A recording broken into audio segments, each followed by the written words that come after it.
Is that the motion be agreed to. I call Phil Twyford. Thank you, Mr Speaker. Labor opposes this bill. We will not be voting for it. It gives Ministers Bennett and English extraordinary powers to sell state houses, to personally negotiate contracts, quote, on any terms and conditions, unquote, that the ministers wish, and to take any action to facilitate the sales process. It allows the ministers the power to sell off state houses without any reference to Housing New Zealand's board, its chief executive or its legislation. The bill will exempt the ministers from all relevant enactments, including the objectives and functions of Housing New Zealand, for example, social responsibility, environmental responsibility and good financial oversight, things that clearly the ministers don't want to be bound by. And the ministers are not constrained by, quote, any rule of law relating to capacity or validity of acts, unquote. It also exempts the ministers from any legal challenge except judicial review. These provisions, Mr Speaker, especially given this government's track record, should be ringing alarm bells loud and clear. You see, Mr Speaker, National wants the freedom to do dirty deals, flogging off billions of dollars worth of publicly owned land and housing. It doesn't want to be bothered by pesky public servants or the rule of law, and we know that the government is currently having secret meetings with merchant bankers, PPP investors and property developers who want to get their hands on these valuable public assets. The government refuses to release the details about who they're meeting to discuss the sales with. This bill, Mr Speaker, is the latest move by a government that is desperate to offload state houses and keep this troubled and deeply unpopular policy afloat. If people needed any reminding of this government's propensity to blur the ethical lines in its governance, let me remind people about a story that appeared on June the 6th in the New Zealand Herald about how Housing New Zealand paid $1.6 million to Andrew Boddy, a PPP investment consultant, to help it sell state houses.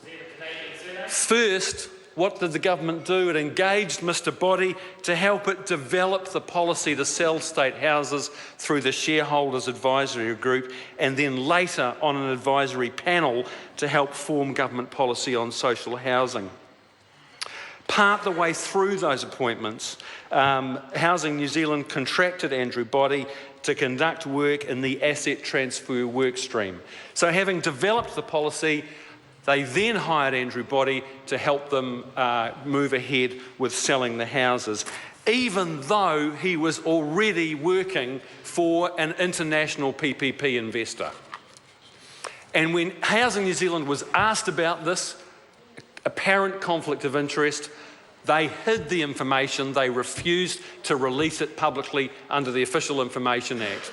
And it took the Ministry of Building, Innovation and Employment, who were caught out telling the truth, they responded to an OIA request by releasing the information that made it very clear there was, on the face of it, a clear conflict of interest in the engagement of Andrew Boddy in this work. Andrew Boddy was paid $1.6 million by this government in a series of contracts to develop the policy and then advise them on selling off state houses. There was a clear conflict of interest, and Housing New Zealand hid it from the public. This state house sell-off policy of Bill English is deeply unpopular. And the most recent opinion poll showed that 75% of New Zealanders and actually 60% of National Party voters opposed the sale of state houses to the Australian company Horizon, the Gold Coast company that is interested in picking up these state houses. It is a deeply unpopular policy. But no wonder, Mr Speaker, this government has allowed itself to be diddled by Rio Tinto in relation to Tiwai Point, by Warner Brothers, by Sky City, and by Saudi businessmen Hamoud Al-Khalaf. What a roll call of shame, this government's incredible commercial acumen, what fantastic deals they do on behalf of the New Zealand taxpayer. And given this record of negotiating bum deals for New Zealand, it's a bit of a worry that Ministers English and Bennett are basically, with this bill, sir, asking for a free rein to hock off billions of dollars worth of publicly owned land and housing. Not only are they utterly incompetent commercial negotiators, but this government, sir, has brought the ethics of Wall Street into government at the highest levels. The Saudi sheep scandal has shown that they are willing to blow millions of dollars of taxpayers' money on dubious schemes and then lie to cover their tracks. And now Paula Bennett and Bill English want the unfettered power to flog off billions of dollars of land and housing to their cabinet club mates. This is sickening, and Labor will be opposing this bill. Bill English may want his political legacy to be the sale of thousands of state houses to property developers, merchant bankers and overseas companies, but it's time he let this policy go.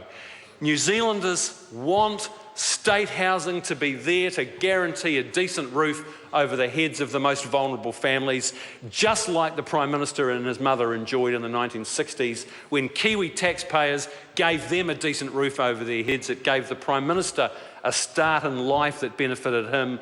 But apparently, according to the National Party, that's no longer good enough for New Zealanders in the 21st century. This policy, Mr. Speaker, has been a dog since the word go. First National said it was building up local community housing providers. That's why it wanted to transfer state housing.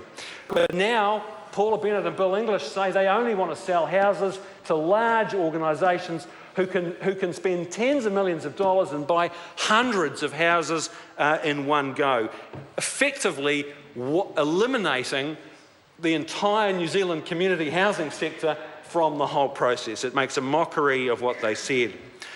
Bill English said that the Salvation Army were lining up to buy these houses. And if it wasn't the Sallies, it would be iwi. Well, the Salvation Army made it very clear they didn't believe that this policy would benefit tenants, and they ruled themselves out of buying these houses. And iwi leaders said they would only buy these houses if they got them for nothing. Meanwhile, the National Party said that these houses would only go to non-profit groups. That's what Paula Bennett said. But as soon as the Salvation Army pulled the plug on this deal, Bill English was forced to concede that actually banks and property developers would be in on the game as well. National said, I think Paula Bennett just said something similar in her contribution tonight, sir. She said that community groups would do a better job than Housing New Zealand. That somehow people in the local community and the voluntary sector would understand better the needs of social housing tenants, better than Housing New Zealand. But now apparently the government's talking to organisations in Australia who somehow are going to understand the needs of state housing tenants in Invercargill, in Palmerston North, in Timaru, in Wanganui. The Australians are going to be able to do a better job than New Zealanders. Well, how does that work? How does that work?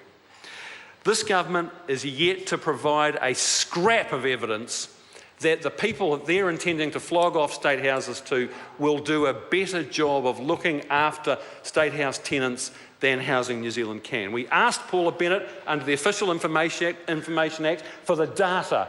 We asked her for the evidence. What's the evidence base of this policy and the lines that the minister is trotting out to justify hocking off billions of dollars of state houses?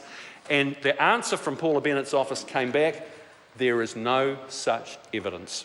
And that says it all, Mr. Speaker. This bill puts Ministers Bennett and English above the law. There's a very good reason that ministers are subject to the rule of law and all the normal legal and constitutional provisions that put around them checks and balances, especially when those ministers are conducting negotiations to sell off huge public assets that have been paid for by generations of New Zealanders. There's a good reason for that.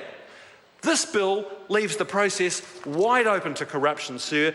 This government should take that seriously. There are reasons why these provisions are there. They should not be cleared away. I call Matt Ducey. Thank you very much, Mr.